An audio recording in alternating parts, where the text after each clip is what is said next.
Hi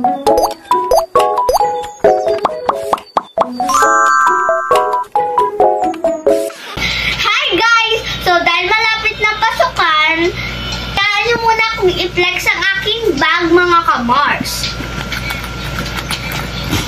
Yan, buksan natin. Ang hirap buksan. Last year ko pa kasi ito eh. Papagkasa ko na lang yung mga gamit ko dito. So ito, una-una mga notebooks. We've got chemistry. Ito yung science books ko kasi nga chemistry. So ito naman ay Filipino kasi orange. Your expression.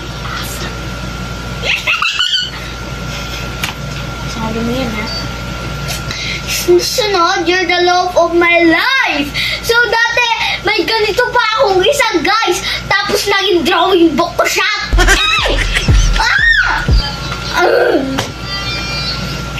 Sunod, let's avocado. Ito naman yung mape ko kasi purple. Purple. Yan.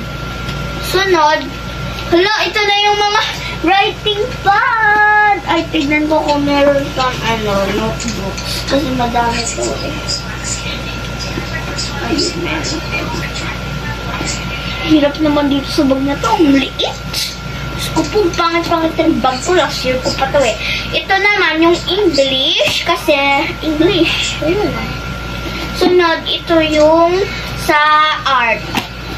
Art naman yan. Sunod, meron ako ditong spelling tablets. O, diba? Ang ganda. Sunod, ito na nga yung mga writing pad. Mag-grade 4 na ako. Ganito pa din eh. Last year pa to. Pinaka last year ko pa. Ang dami niya guys. 6. Sunod, ito. Bear Next Door. Di ko alam kung anong subject to. Music. Di ko alam kung anong subject. Ay, ano lang to. Math. Sunod, meron ako ditong ball pens. Yung iba dito, hindi na gana kasi last year pa din ito. Iniingatan ko na lang talaga siya, guys. Mga kamay. Dahil nagsira pala itong ano ko na to, itong bag ko. Dahil nung may pasukan pa ako nung grade 3, may mga books ako dito na nilalagay. Tapos pag ako, minsan nagagalaw ko siya. So yung zipper na sasaktan na dito sa loob. Tapos si mama bigla naman na notice niya na hirap na ako ganito palagi pag maghihintay kami sa service namin. Kaya sabi niya kay Ma'am Abby, ipaiwan na daw yung notebook. Yung mga books pala. Pero, ang ginagawa ko naman, nagdadala din ako kasi minsan may project kami dun, may assignment kami dun, tapos nabibigatan pa ako. Kaya, edi sabi ko, Ma'am, bakit po, pwede po ba yung mga assignment pagka na lang po, practice kasi po nahirapan ako.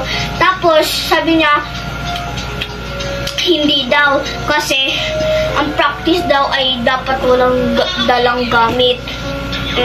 Ganyan. Tapos, ito naman dahil ito nasira dahil sa mga ko. Minsan sa mga kaklase ko, minsan pag kukuha sila ng color dito, ragas na ragas mag-zipper. Dito naman, okay pa naman siya pero walang laman. Walang laman yan. Ano pa yan? Kalat ang meron. Kakainis talaga, wala na akong bag mga kamar. Yan lang mga kamar. So, ngayon ilalagay ko na to sa bag ko. Hirap na magtraga ito! Grabe kayong mga pad kayo ha. Ang hirap nyo guys talaga Kung sa totoo lang, kung gusto nyo pumasok dito sa bag ko, ang liit-liit.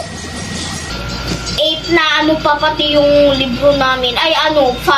Tapos yung mga madadami pa, 8 na notebooks, tapos 6 na ganito. Opo guys. Totoo lang nahihirapan na ako Shout out sa mga nahihirapan din dyan magdala ng mga gamit. Yan, nilalagay ko na para hindi na kumalat sa kama ko.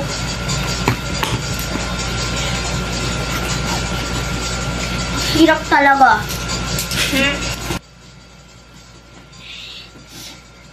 Hirap. Yun lang mga kamar. Sana nagustuhan nyo.